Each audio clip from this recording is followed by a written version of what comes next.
এরকম ধারণা করে আর দৌড় পড়তে থাকে, দৌড়ই পারে, পানি আর পায় না। ঠিক এই পৃথিবীটার আড়ালে আছে বাস্তব। আমরা পৃথিবীটারে যদি বাস্তব মনে করে বসি, এটা এরকমই হবে যেমন স্বপ্ন দেখলাম বাস্তব মনে হয়, স্বপ্ন ভেঙে গেলে পরে দেখা যায় আমি অবাস্তবরে বাস্তব বলছিলাম। এটা স্বপ্ন। স্বপ্ন কেউ 1 ঘন্টা দেখে, কেউ 10 মিনিট দেখে, কেউ সারা রাত্রে স্বপ্ন দেখে, কেউ 2 দিন 3 দিন পর্যন্ত স্বপ্ন দেখতে থাকে। একই স্বপ্ন 2 দিন 3 দিন দেখতে থাকে। যখন ভেঙে যায়, কি যে এটা যে কোনো আসর নাই এটা আমি বলছি না।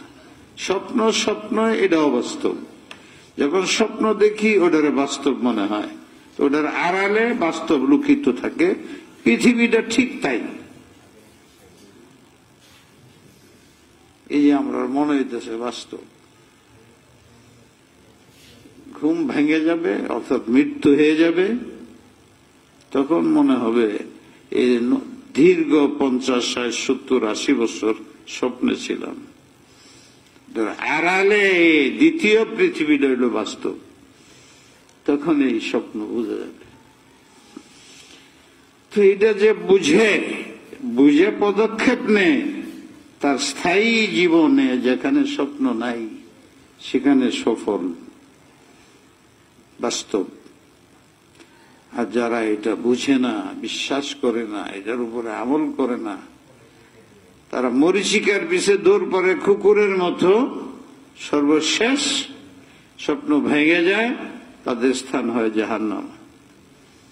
ফামান যুহজিহা আনিন নারি ফাকাদ ফাজ। আগুন মুক্তির সামান যদি তোমার কাছে না থাকে, আমল না থাকে, তাহলে তোমার সব অবাস্তব। বাস্তব জগতে তোমার জাহান্নাম ভুগতে হবে। আল্লাহ আমাদের বুঝবার তৌফিক দান করুন। এই পৃথিবীটা অবাস্তব।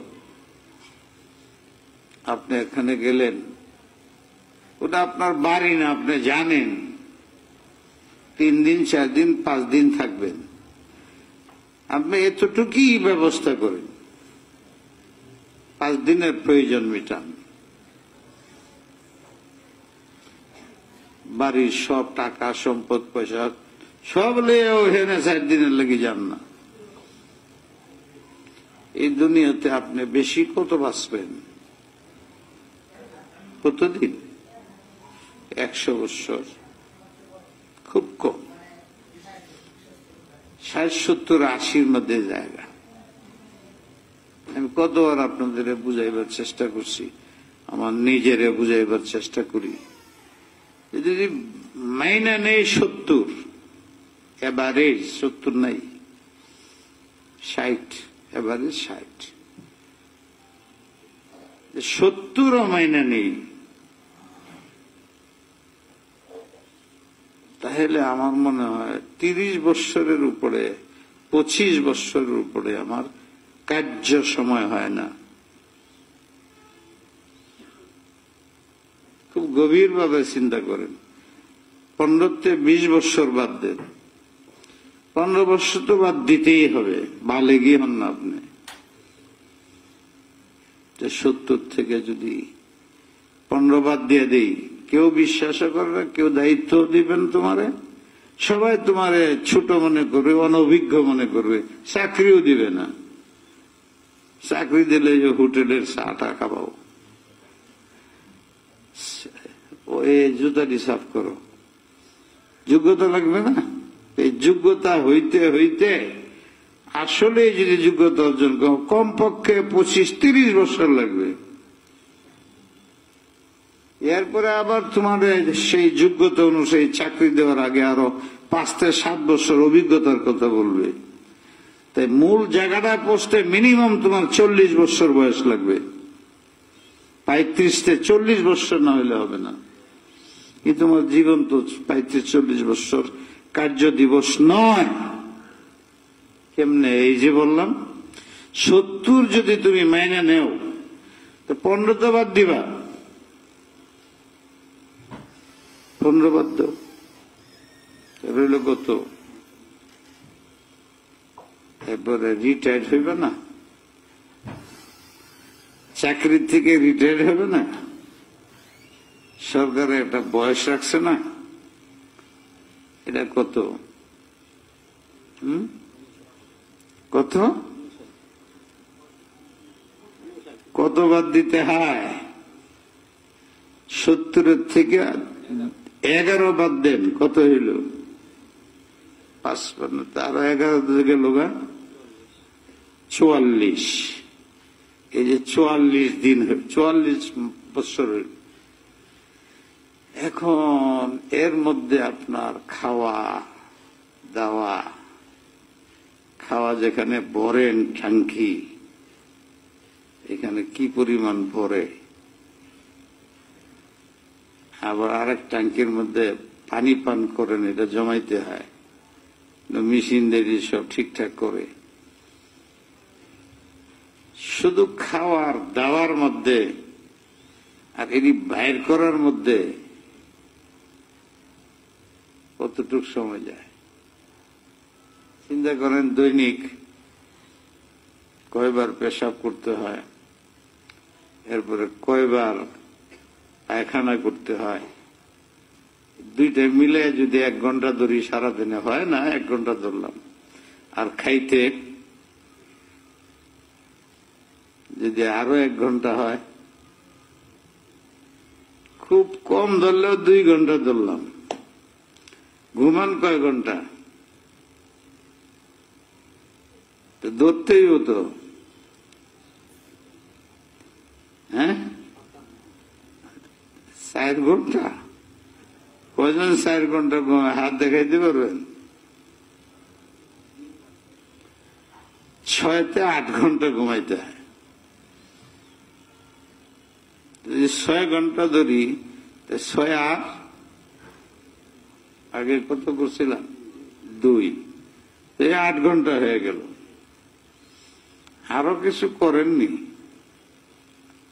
আমরা বাংলাদেশে তো আর 4 ঘন্টা রাস্তার লাগি ছাড়তে হয়। বাংলাদেশের মানুষের জন্য 4 ঘন্টা। এই যে আমি যাই আসি, যে কোনদিন 1.5 ঘন্টা, কোনদিন 3.5 ঘন্টা, না 2 ঘন্টাই ধরেন, 10 ঘন্টা। আরো সবকিছু আছে, সব মিলায়া কমপক্ষে 12 ঘন্টা বাদ দেন, সব মিলায়া, তাহলে থাকে আর 12 ঘন্টা আপনার কার্য সময়। কত বছর বাকি আছেন? 22 বছরের থেকে অর্ধেক বাদ দেন, 44 বাদ দেন, কত থাকে? 22 বছর জীবন। এটা আমি খুব সাহস করে হিসাবটা করে বাইর করলাম। আপনার বাস্তব জীবন, যেটা বাস্তব তো নাই দুনিয়াতে, আমার কার্য দিবস হল 22 বছর, 25 বছর, এর বেশি না। এইটাকে আমি মনে করতেছি অনির্দিষ্টকালের জীবন। আমার বিপদটা এখানে, আমি বুঝি না, বিশ্বাস করি না যে আমার আসলে জীবনের বয়সের সংখ্যা মোট হইল 22 বছর। এটা তো হলো যদি আমি 70 বছর জীবন আছে মাইনে নেই, কিন্তু অনেক মানুষ 40 বছরে মারা যায়, 60 বছরে মারা যায়, 50 বছরে মারা যায়, 35 বছরে মারা যায়, 25 বছরে মারা যায়, 15 বছরে মারা যায়। নিচেরটা বাদ দিলাম, ওদের কাজ নেই। 15 নিচে কাজ নাই, 15 থেকে স্টাডি হয় আইনত। তাহলে তো যার 40 বছরে যার মৃত্যু হয়ে গেল, তার তো কার্যকাল নাই মনে হয়। এই সময়টুকুকে আমি মরীচিকার পিছনে না সময় ব্যয় করে, স্বপ্ন ভাঙ্গার পরে যে আমার বাস্তব জীবন আসবে, এটা বিশ্বাস করি, মানি, কিভাবে আমার ওই বাস্তব জীবনে শান্তি নিরাপত্তা লাভ হয় সেই পথে যদি চলি, তাহলে তো বুদ্ধিমানের কাজ বল কাইয়িসুমান দানা নাফসাহু, সেই তো বুদ্ধিমান। যা নগদ দেখা যায় আমরা বলি নগদ নগদ, বাকির নাম ফাঁকি। একদম ভুল কথা। এটা দুনিয়ার মধ্যে চলে, নগদ নগদ মাল বাকি আনলে আর পরে যে মাল আনবে দেয়, এটা দুনিয়া। অবাস্তব জগতে এটা অবাস্তব জিনিস। আর আসল হইল বাকি যেটা, ওইটা সেটা আপনার উপর জুলুম করা হোক বা যাই হোক, দুনিয়ার মানুষে যদি আপনারা ফাঁকি দেয়, ফাঁকি হয় না, এটাই বাকি। এটা আপনি হাসরের ময়দানে পাবেন। ব্যাংক ব্যালেন্স করে থুয়ে দেন না, 20 বছর 25 বছর 30 বছর ফিক্সড ডিপোজিট করে থুয়ে দিয়েছেন, কাজে লাগাইতে পারেন না। অনেক ডিপোজিট এরকম আছে টাকা তোলা যায় না, আর অনেক ডিপোজিট এমন আছে যে 10 বছর পরে 5 বছর বা মাসে মাসে কিছু তোলা। অনেক তরিকা আছে ডিপোজিটের। এই যে ডিপোজিট করে থইছেন, যে খেরে রাখছেন আপনি, মনে একটা ছোট্ট আশা হইলো একদিন আমার চাকরি চলে যাবে, তখন যাতে এখান থেকে উঠে আমি আমার জীবন রক্ষা করতে পারি। আরেকটা ধারণা আছে যেটা মানুষের স্বভাবগত, যে আমি তো আজ হোক কাল হোক দুনিয়াতে চলেই যাব, তো আমার ফ্যামিলি, সন্তান সন্ততি, মেয়েরা, আত্মীয় স্বজন, ওদের জন্য কি রেখে গেলাম। এই তাড়না, এই ভাষণা, এই উদ্গ্রীবতা আপনি ফিক্সড ডিপোজিট করে রেখে দিয়েছেন আপনার পরবর্তীদের জন্য। আপনার জানা আছে যে এটা আমার যুগে আমি ব্যবহার করতে পারবো না, তাই আপনার তো এটা দুনিয়াতে যে করতেছেন, তো আখিরাতের জন্য করেন না কেন? কিছু ফিক্সড ডিপোজিট করেন, যেটা আপনার ওই জীবনে, বৃদ্ধকালে ওই জীবনে আপনার কাজে লাগে। ওই জীবনে আপনারা সন্তানরা উপকৃত হয়, পরিবার পরিজন উপকৃত হয়। আমার জীবন 50 বছরের কর্মফিল্ডে আমি দেখছি সন্তান মা বাপের জন্য কি করে আর কি করে না। যেটা সবচেয়ে বেশি বর্তমান যুগে সন্তানরা কামনা করে কি জানে, ইল্লা মাশাআল্লাহ আব্বা মারা গেলেই বাঁচি, আব্বা আম্মা না থাকলেই বাঁচি, টাকা চাই 10,000 দে 1,000, আমার দরকার 1 লাখ, হ্যাঁ দে আমার 20,000। আর ফিক্সড ডিপোজিটে ইন্স্যুরেন্সে রয়ে গেছে 10,000 কোটি টাকা। এটা এই বুড়া না মরা পর্যন্ত আমি হাত দিতে পারবো না। আমরা তো গরিব মানুষ, এনে পয়সা কেনাইবে, এনে কেউ ধনী মানুষ আয় নাকি? আপনি আসছেন, আমি আসছি, এই ধরনের মানুষ আসছি, পেটে ভাতের জীবন চলে, এইরকম মানুষ আমরা। কিন্তু মনে এটা আশা আছে, যদি সমাজের মধ্যে 100 কোটি টাকার মালিক হইতাম, এইটা আমার মনে চায়। ওরা তো শোনে না। ওদের মধ্যে একটা বড় শ্রেণী, তাদের সন্তানরা হত্যা করতেছে, বাড়িতে যায় না ভয়ে, বলতেও পারে না মানুষের কাছে, বিবি চলে যায়, কথা মানে না। আমি আমার কম বয়সে না কম বড় লোকের সাথে আমি চলি না। আমি চলি মানে আমার সাথে চলে, আমি কেউ বড় লোকের সাথে চলি না। অনেক বড় লোক দেশের 10,000 20,000 হাজার কোটি টাকার মালিকরা আমার সাথে চলে কথা বলে শুনি, খালি এইটা একজন আমি শান্তি পাইনি। আমার পিছে দাঁড়ায় 10 বছর ধরে 20 বছর ধরে একেবারে সফে বলে দাঁড়ায় নামাজ পড়ে জুমার দিন।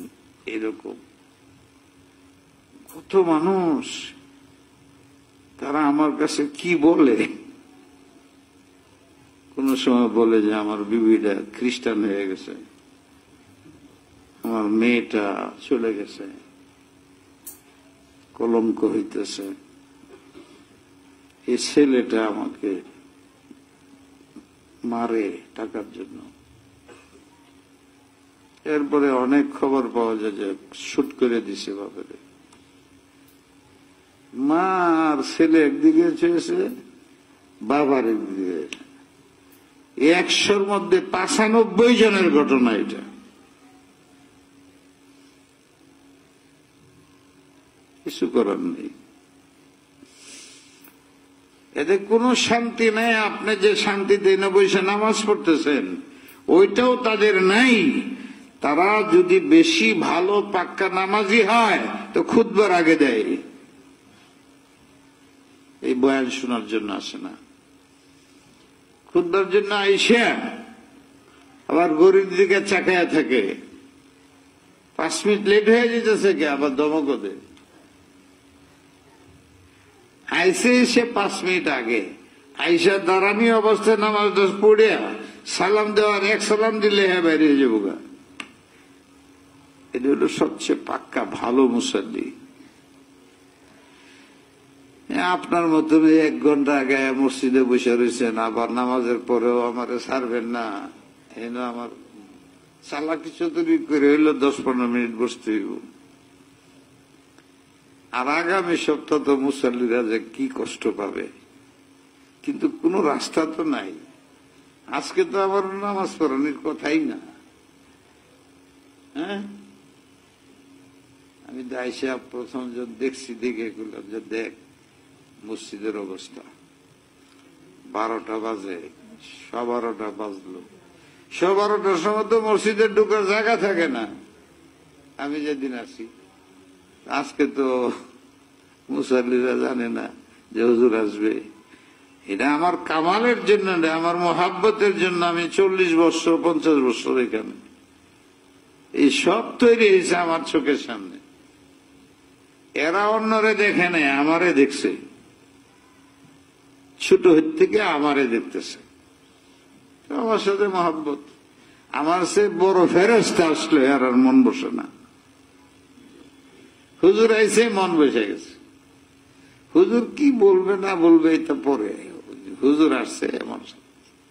এটা শুধু আমি না, সব জায়গায় এরকম কিছু থাকে। দীর্ঘদিনের সম্পর্ক, হুজুর আইসে বাসটা। কিন্তু আগামী শুক্রবারে তো আমি থাকবো না, আইসা এরা পেরেশানি, হুজুর কই হুজুর কই। আমি শুনি, কিন্তু আমি তো ভাও করতে পারি না। আজকে না হইলেও 1000 মুসল্লি গুলশান গেছে, বা যায় নাই, এই ময়মনসিংহ গেছে।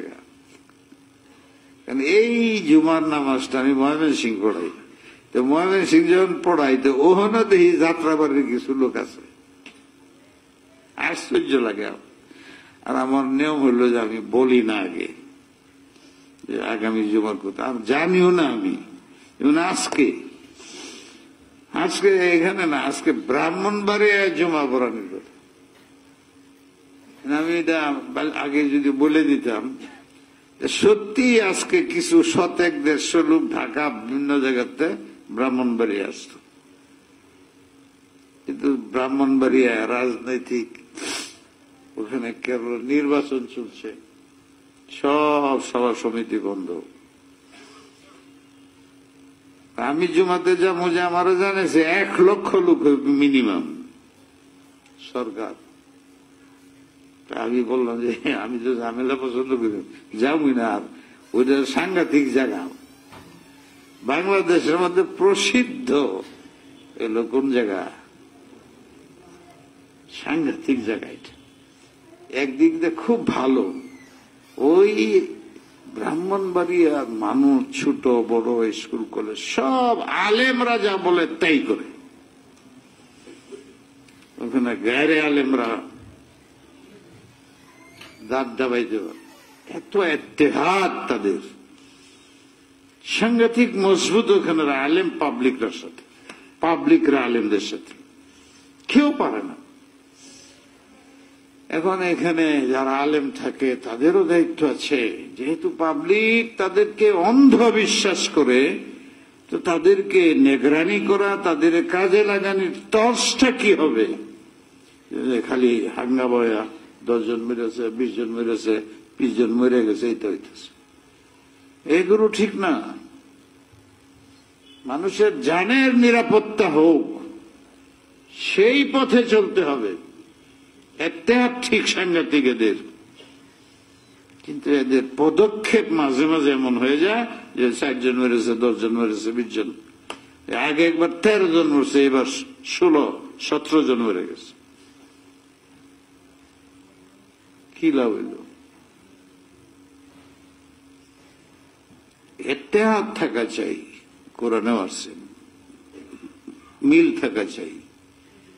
এই মিল যেন আমার সাথে গরমিলের কারণ না হয়, এটা মনে রাখতে হবে। এই মিল যেন ফাসাদ, ঐক্য শক্তি যেন দেশ জাতি আদর্শের বিরুদ্ধে আইন নিজের হাতে না নেওয়া হয়, এটাও মনে রাখতে হবে। তাইলে সফল, নাইলে না। বার হলে যাই নেই।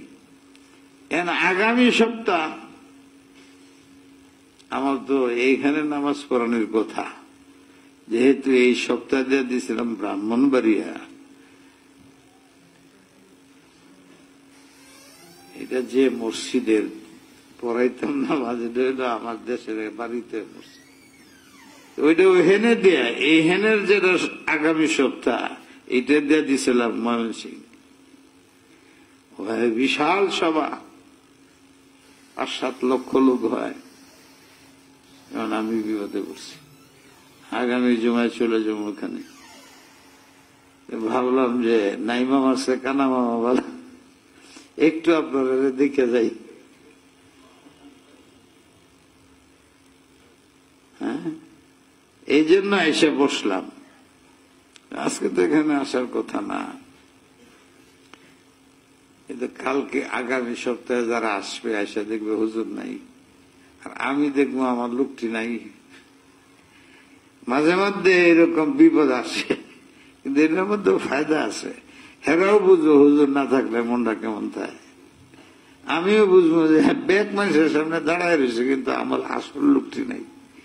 আমি মেরে গেলে আমার জন্য কান্দাকান্দি করবে, দোয়া করবে কারা?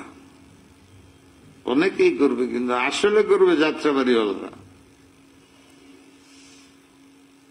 এরা তো ফিট হয়ে যাবে, আমি জানি কত কিছু। 40-50 বৎসরের হুজুর, ওরা চিৎকার করবে, ওরা দোয়া করবে, ওরা পাগল হয়ে যাবে, অন্যরাও করবে, কিন্তু এটা তো অস্থায়ী করবেই। মুসলমান মাত্রই যখন শোনা যায় তার ওফাত হয়ে গেছে, তো আল্লাহ বলছেন সবাই বলো ইন্না লিল্লাহি ওয়া ইন্না ইলাইহি রাজিউন। এটা কি অর্থ? এটা আমরাও আল্লাহর, তুমি যেরকম আল্লাহর কাছে, আল্লাহর কাছে তোমার পরে আমরাও আসতেছি। আকীদা ঠিক করায়, এই শব্দটা আকীদা ঠিক করায়। সে যে মারা গেছে শিক্ষা গ্রহণ করো, কই গেল? যার কাছে গেছে, কই যেখান থেকে আসছিল সেখানে গেছে, তোমাদেরও যাইতে হবে।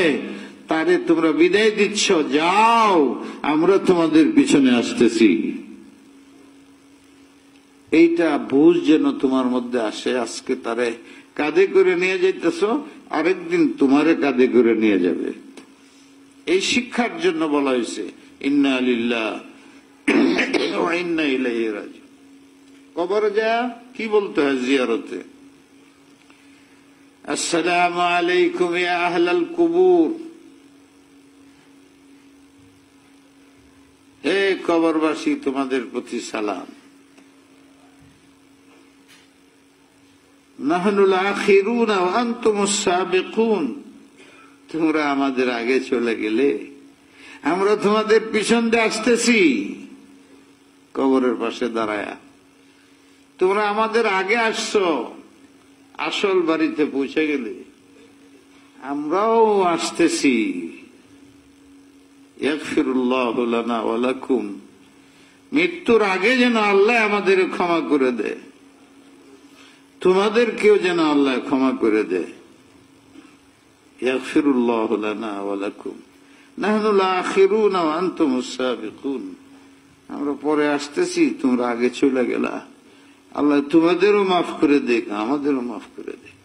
কি সুন্দর তালিম, ওখান থেকেও শিক্ষা। তুমি দেশে থাকতে পারবে না, এটা স্বপ্ন দেশে আছো, তোমার আসল জায়গায় ওরা চলে গেল, তোমারও চলে যেতে হবে।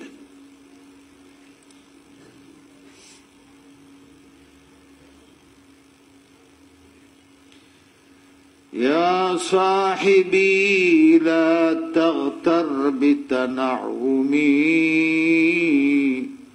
يا صاحبي لا تغتر بتنعمي،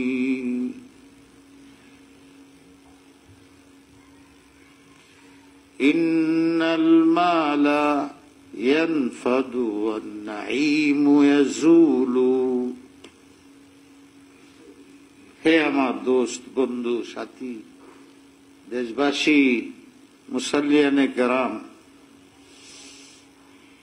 আমি হুজুর মানুষ, গাড়িতে চলি, মানুষে আমার হাত চুমা দে, মোহাব্বত করে, কি আরামের জিন্দিগি তোমাদের কাছে মনে হয়। টাকা পয়সার অভাব নাই হুজুরের, কত মানুষ হুজুরে টাকা দেয়, কত মানুষ এরকম ধারণা করে হুজুররা তো গরিব ফকির মিসকিন, হুজুরে এইভাবে এত আরামে চলে। কত মানুষ হুজুরকে মহব্বত করে, আর কত মানুষে জানি হুজুরে টাকা পয়সা দেয়। আপনারা যেন বসে রয়েছেন, হাত তুলে দেখান কয়জনে কত দিচ্ছেন 50 বছরে। কই হাত উঠান না, আমি হুজুর আপনারে 1 লাখ টাকা দিছি, 50,000, 25,000, 10,000, 20,000, 500। কিন্তু ধারণা হইল যে হুজুর যে ভাই চলে হুজুর রাজকীয় ভাবে, বাবা রে বাবা, এতিম মানুষ, গরিব, পয়সা কই পায়, যেমনে পাইতো নাইলে চলি কেমনে। আমি মরতে সময় বলতেছি, আমার মতো একজনে মরতেছে আর বলতেছে, ইয়া সাহেবী, হে আমার খুব প্রাণপ্রিয় বন্ধু, তোমার একটা কথা বলি, অন্যরা বিশ্বাস নাও করতে পারে, লা তাগতার বিতানাউমি, বাস্তবিক যদি আমি বড় লোক হয়ে থাকি, বাস্তবিক যদি আমার জীবনটা খুবই বিলাসিতার হয়ে থাকে, অর্থের কুমির হয়ে থাকি, খুব সম্মানী হয়ে থাকি, আজকে আমার অবস্থা দেখো, সব শেষ। লা তাগতার, বড় লোকের অর্থ সম্পদ, রাষ্ট্রীয় ক্ষমতার অধিকারী, মুহতামিম হওয়া, শেখুল হাদিস হওয়া, আল্লামা ইফতা হওয়া, ওসি ডিসি হওয়া, এইগুলোর কারণে ধোঁকা খায়ও না। লা তাগতার, এগুলো দেখে ধোঁকায় পড়ো না, আর এটির পিছনে দৌড় পেরো না। ফাইনাল মাল ইয়াজুল ইয়ানফাদ, মাল তো মাল, আজকে তোমার হাতে, কালকে আরেকের হাতে। মালের মতো বেঈমান পৃথিবীতে নাই।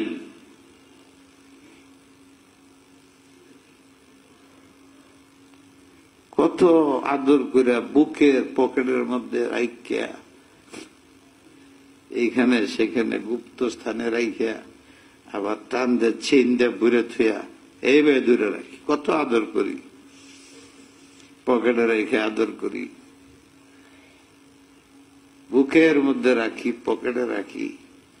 তার পিছনে কত মেহনত করি, বাক্সর ভিতরে রাখি, তালা মেরে থই। আজকাল কি ধরনের স্টিলের আলমারি, আবার এইটা পয়সা রাখা, এইটা দেয়া, ভিতরে আরেকটা, হেডের ভিতরে আরেকটা, হে না টাকা স্বর্ণটা থই, আরো দুইজন খাড়া করে থই যাতে এটা কেউ না নে। এত মেহনত করি। আরে একদিন একটু বাজার থেকে কিছু জিনিস কেনার জন্য পকেটে লইয়া হাতটা দৌড়ে দৌড়ে যাই, কইতে আবার সুরে নেগা এনে তো এইবার রাখি। মাল কিনি, 1 লাখ টাকার মাল কিনছি, মাল দিয়ে গাড়ি টাকাটা দিব দেখি যে নাই, পকেট কাইটা লয়ে গেছে। মাল একটা চিৎকারও দিল না যে আবার নিয়ে যাইতেছে, নিয়ে যাইতেছে।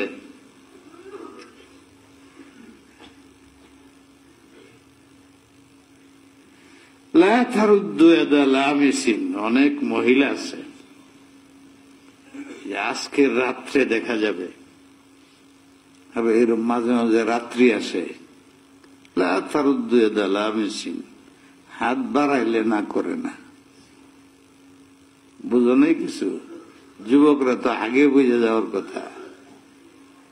অনেক মহিলা আছে, অনেক পুরুষ আছে চরিত্রহীন, তারা তারারে চিনে জানে তলে তলে। কেউ যদি হাত বাড়ায় তারা নিরাশ করে না। আছেন এরকম? কেউ জানেন না মনে হয়, অনেক আছে। এই পয়সা এরকম,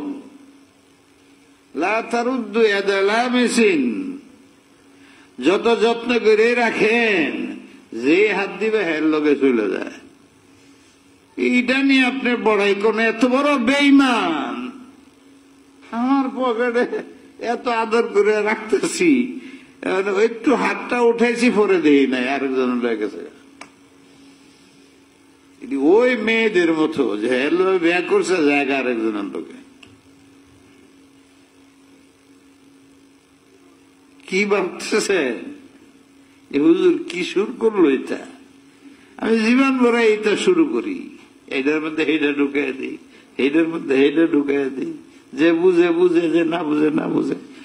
আজকে রাত্রে অপেক্ষা করে আসছে সময় থেকে আমারে বলতেছে, হুজুর আজকে জানি কি একটা ইংরেজিতে আজকে রাত্রে কয়, থাকি তাহলে সময় থাকতে বাসায় ঢুকে যাবেন। ওই মেয়েরা তো ভিআইপি এলাকা, বলে মুশকিল তো এই ভিআইপি এলাকাটাই। 8টার পরে কিন্তু বাসায় ঢুকতে পারবেন না। হায় হায়, এটা কি দিন! আরামে বাইরেও থাকতে পারবো না, আরামে বাসার ভিতরেও থাকতে পারবো। আর এইটাকে পালন করার জন্য জনগণের রক্তের কোটি কোটি কোটি আর টাকা খরচ হবে। এই টাকাটা গরিবদের মধ্যে ভাগ করলে কি হইত? গরিবের জায়গা নেই। খেলাধুলা বিলাসিতার মধ্যে আর টাকা খরচ হয়ে যেতেছে দেশের, বলাও সম্ভব না। বললে ফাঁসি কাস্টে ঝুলতে হবে। এই পয়সার পিছিয়ে আপনি ঘুরেন, যে পয়সা এত বড় বেঈমান পকেটে লয়ে জায়গা, হেরাও একটু কসর মসর করলো তো বুঝালতাম। কি অপমান! মাল গাড়ি দুটে গেছে 1 লাখ টাকার নগদ, আর বাধ্য দেখি নাই। এটা দোকানদার, হে যে আমার গাইলেনি শুরু করছে, মাল নাই, মাল গাড়ি উঠেছি, এটার পয়সা নামাও, এটার পয়সা। আর গালি কারে কয়, এমন গালি দে পেটে বাচ্চা থাকলে ভরে যায়। ঠিক না বে ঠিক? এই পয়সার পিছনে আপনি ঘুরতেছেন, এই কয়েকটা বছর যদি আপনি নিজেরে বাঁচায় রাখতে পারেন, তো পর্দার আড়ালে যে বাস্তব, এই সম্পদ চুল পরিমাণ আপনার সাথে যাবে না। আমি দেখছি গ্রামের মধ্যে, এখন তো আর দেখি না বেশি, বাইটটা কয় যে লাগায় রাখে না কোমরের মধ্যে কাপড় আটকাইবার জন্য, এমনি রাখে, তাবিজ তুবিজ রাখে, এইটা পর্যন্ত খুলে রেখে দেয়। আপনার পুরানা জামা থাকলে শোকে বানাইছিল, এইটাও রেখে দেয়। পুরা শরীরের একদম যা কামাই করছিলেন এর একটা চেহারানোর অংশ যদি শরীরে থেকে এটা সরাই দেয়। ওই টাকাতে যে দাঁত লাগাইছিলেন, এই দাঁতটাও খুলে ফেলাই দিতে হয়। যে দাঁত আল্লাহ দিছেন ওইটা সারা হইলে ওই দাঁতও খুলে ফেলাই দিতে হয়। এমন খালি করা হয় আপনাকে, কিছুই নিয়ে যেতে পারবেন না। যখন চক্ষু বন্ধ হয়ে যায় তখন তার বুঝে আসে, তখন সে তার বন্ধুরা বলতেছে,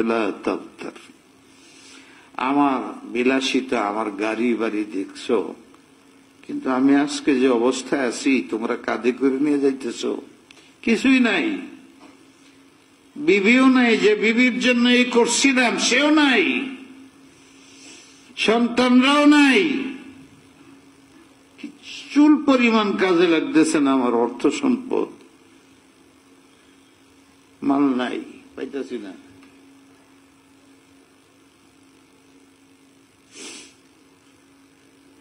কোথায় আমার বিলাসিতার রকমারি সামানপত্র? কিছুই নেই আমার চোখের সামনে, দাদা কিছুই নেই। ওয়াইদা হামালতা জানাজাতান, তুমি যখন জানাজার খাটলি নিয়ে যাইতে থাকো, ওয়াইদা হামালতা ইলাল কবরি জানাজাতান, এই যে আমারে তোমরা খাটলির মধ্যে করে জানাজা দাফন করতে নিয়ে যাইতেছ, হে বন্ধু, তোমাকে সবচেয়ে বেশি মহব্বত করি। যেটারে বাস্তব বুঝতাম সেটা বাস্তব নয়, এর আড়ালে যে বাস্তব ওটা আমার সামনে আসছে। তোমার ধারণা ভাঙার জন্য বলে যাই, যেটাকে বাস্তব মনে করছে এটা বাস্তব নয়। এই বাস্তব কি এটা আমার কাছে এখন যায় বুঝতেছি। তুমি ইদা হামালতা ইলাল কবরি জানাজাতান, আমাকে তুমি কাঁধে করে কবরের দিকে নিয়ে যাচ্ছ, বাস্তব হইল ওয়া ইন্নাকা বাদা যালিকা মাহমুলু, এমনও হইতে পারে তুমি কবরস্থানতে যখন ফিরে আসবে তখন এই খাটলি দিয়ে আমার নিয়ে আসছো, এটা কবরে দাফন করে ওই খাটলি দিয়ে তোমারে খাটলি করে বাড়িতে নিয়ে যাবে কাফন করার জন্য, আবার এটা দিয়ে তোমাকে দাফন করার জন্য 8 ঘন্টা 1 ঘন্টা পরে নিয়ে আসবে। এটা হলো বাস্তব।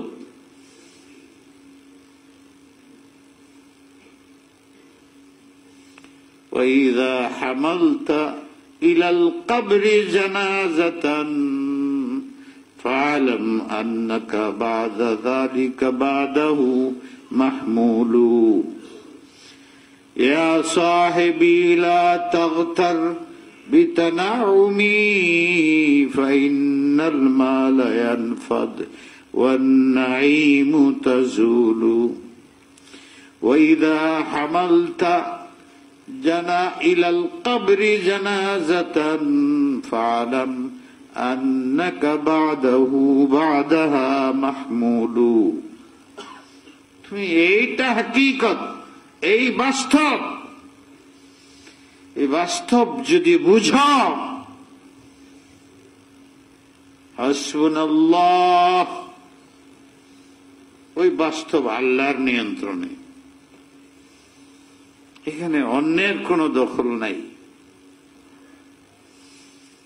এটা বুঝো। বুঝার জন্য তোমাকে অনেক কিছুই তোমার শরীরের মধ্যে আমি সুসংরক্ষিত সজ্জিত করে রাখছি। এটি তুমি দেখলেই বুঝবে সব আমার নিয়ন্ত্রণে, তোমার নিয়ন্ত্রণে নাই। তুমি গৌরব করো, গর্ব করো তোমার চেহারা নিয়ে। এই চেহারার সৌন্দর্য নিয়ে, এই চেহারার একটা জায়গার মধ্যে আঘাতের মধ্যে ফিট করা একটা বস্তি আছে। তুমি কোনদিনের বস্তি বলো নাই, তুমি তো বলো বস্তি, যেখানে গরিবরা থাকে, ঘরবাড়ি নাই, ওদের কোনো কাজ নাই, গরিব ফকির মিসকিন, তাই মনে করো এটা একটা বস্তি। আর যদি আমার বুঝে বলি তো উলামাদের বস্তি, অর্থাৎ জ্ঞানীদের বস্তি। তো উলামার জ্ঞানী এক জিনিস না। এলেম আর জ্ঞান, মানুষে যে এলেমের তো জ্ঞান করে, আসলে অর্থই হয় না। জ্ঞান এটা কোরআন হাদিসের জ্ঞান হওয়া জন্য ব্যবহার হয় না। জ্ঞানী এটা 90-95 ভাগ ওদের জন্য ব্যবহার করে যারা বস্তু জ্ঞানী। আলেমদের জন্য জ্ঞানী এটা বলে না। বড় আলেম, বড় আলেম কইলে মানুষ একটা বুঝে, বড় জ্ঞানী কইলে আরেকটা বুঝে। ঠিক না ঠিক? বড় আলেম বললে সে শুধু দ্বীনি এলেম বুঝে, এটা বুঝায়।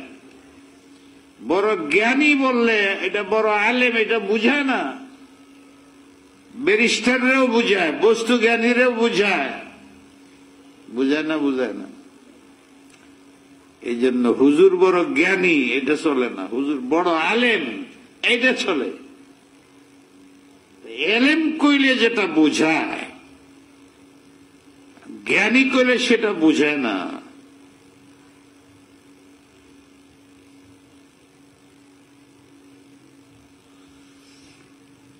তো এটা জ্ঞানীদের বস্তি। জ্ঞানী কারে করে বলে? যারা বাস্তব বুঝে, অবাস্তবকে বাস্তব না বুঝে। এরা যত বড় ব্যারিস্টারই হোক, তারা অবাস্তবকে বাস্তব বুঝে হয়ে থাকে। দুনিয়াকে আসল মনে করে, বাস্তব মনে করে, আখিরাতকে অবাস্তব মনে করে।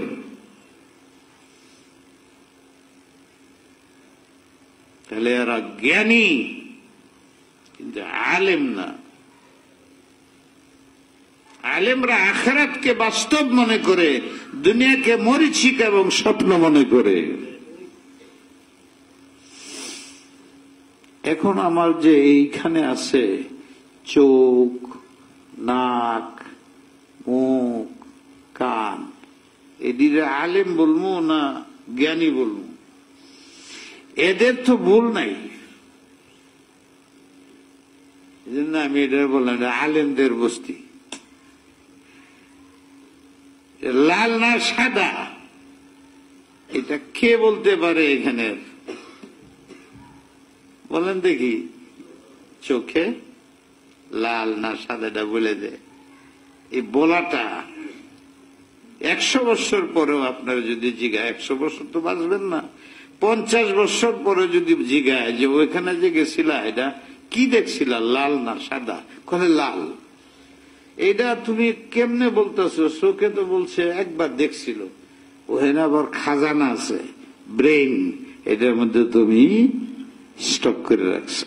10 বছর পরে যে গেলেও বলো এই হুজুরের দাড়ি আসেননি? হ হ হ হ। কেমনে জানো? বললেন 10 বছর আগে হুজুরের পাশে ওয়াজ শুনছিলাম, যে তখন দেখছি ওনার দাড়ি আছে সাদা। এই যে তুমি 10 বছর পরে বলতেছ, এই বুঝটা এতদিন কোথায় রাখছিলা? এটা সাথে ভিতরে লাগাই কম্পিউটার। এটার নাম হইল কম্পিউটার।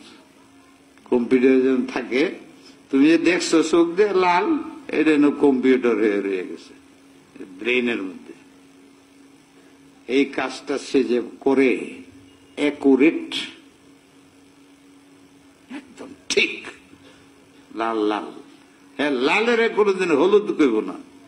হ্যাঁ, যদি চোখের উপরে তুমি হলুদ একটা চশমা লাগাই দেও, তাই না না না আমি দেখলাম হলুদ, গেঞ্জামা লাগাই দিই।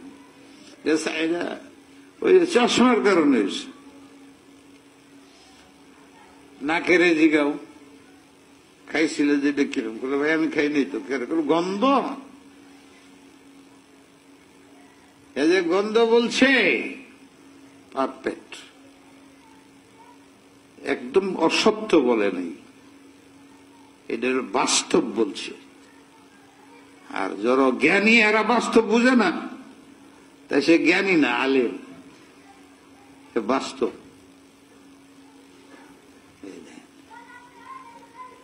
এই আওয়াজটা খুব কড়া ছিল নাকি মিষ্টি মিষ্টি? কলে মিষ্টি মিষ্টি। কই ওই যে হ্যাঁ শুনছে কান্দে, কান্দে বোঝা যায় আওয়াজটা নম্র শালীন নাকি আওয়াজটা কর্কট। হ্যাঁ, এইটা তোমার জ্ঞান দেয়, একদম পারফেক্ট বাস্তব কথা বলে। বুঝাইবার চেষ্টা করলাম এটা গরম না ঠান্ডা, কয় গরম। এই কে বুঝাইলে তোমার হাতে? 10 বছর পরও যদি জিজ্ঞাসা এটা দিছিল যে হাতে কি করো, গরম, কেমনে বুঝো? আমার ব্রেনে আছে। হাইটে যে গেলাই জমিটা কি ডেবে ভরছিন, পাও না পাও ডাবজিন না? হ হ পাও ডেবে গেছি। জমিন নরম। 10 বছর পরে জিগেলে নরম। এটা কবে শুনলা? 10 বছর আগে। কেমনে বুঝলো? পাও ডেবে গেছি। তুমি কেন বুঝো না? এই যে আলেমের বস্তু এনো, এরা মিলে মিলে থাকে। একজনের অধিকারে আরেকজন অনধিকার চর্চা করে না। চোখ কোনোদিন বলে না আমি বক্তব্য রাখতে চাই, জবান কোনোদিন বলে নাই যে আমি দেখতে চাই, কিন্তু সবাই মিলে কাজ করে। এটা হলো বাস্তবতা। যেখানে ঝগড়া, যেখানে আদাওয়াত, চাই সেটা ব্যক্তি পারিবারিক হোক, সামাজিক হোক, রাষ্ট্র এবং রাষ্ট্রের যারা জনগণ তাদের হোক, যদি এদের মধ্যে ঝগড়া সৃষ্টি হয়, তাহলে চোখে আয়না লাগাইলা গ্রিন, তুমি বলবো এটা দেখতে গ্রিন, আর আমি বলবো দেখতে সাদা। এই যে ঝগড়া, এটা কোনোদিন যাবে না। ভাইরা আমার, আল্লাহই একমাত্র বাস্তব, আল্লাহই একমাত্র আমার, আল্লাহই শুধু শক্তিমান। আল্লাহ যা চান তাই হয়। শুধু তাকে রাজি রাখা, তার কাছে চাওয়া, তার কাছে পাওয়া, এই ইয়াকিন যত বাড়বে আপনার তত দুনিয়া আখিরাতের মধ্যে কামিয়াবি হবে। হাসবুনাল্লাহ, এটা শুধু মুখে বললে হবে না, মনে করতে হবে এটাই বাস্তব। ওয়া নি'মাল ওয়াকিল, ব্যাখ্যা ছাড়া অর্থ করে দিতেছি, নামাজের সময় দেরি হয়ে যেতেছে।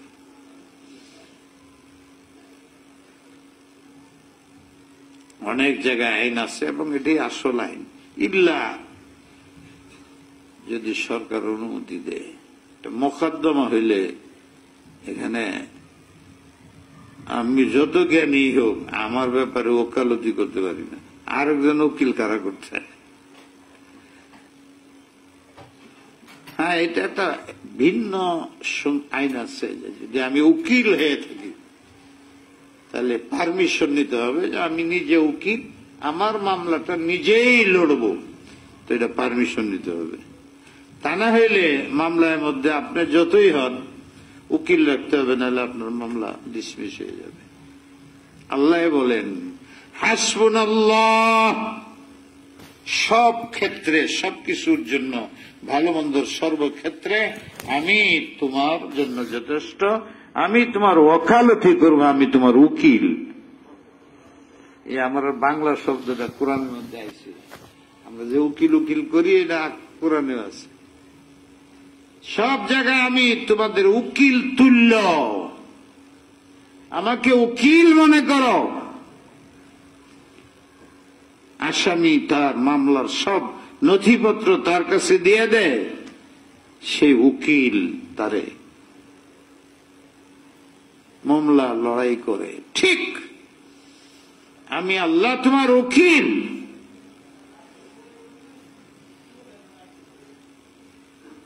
এমন উকিল না যে পয়সা দিয়ে আমার আনতে, আমি তোমার বাপ। বাপ যদি বড় উকিল হয়ে থাকে ছেলের ব্যাপারে কেমন হয়? নিমাল মাওলা, আমি শুধু উকিল না, তোমার অভিভাবক। ছোট থেকে লালন পালন করছি, বুকে রাখছি, আমার ভবিষ্যতের জন্য তোমাকে রাখছি।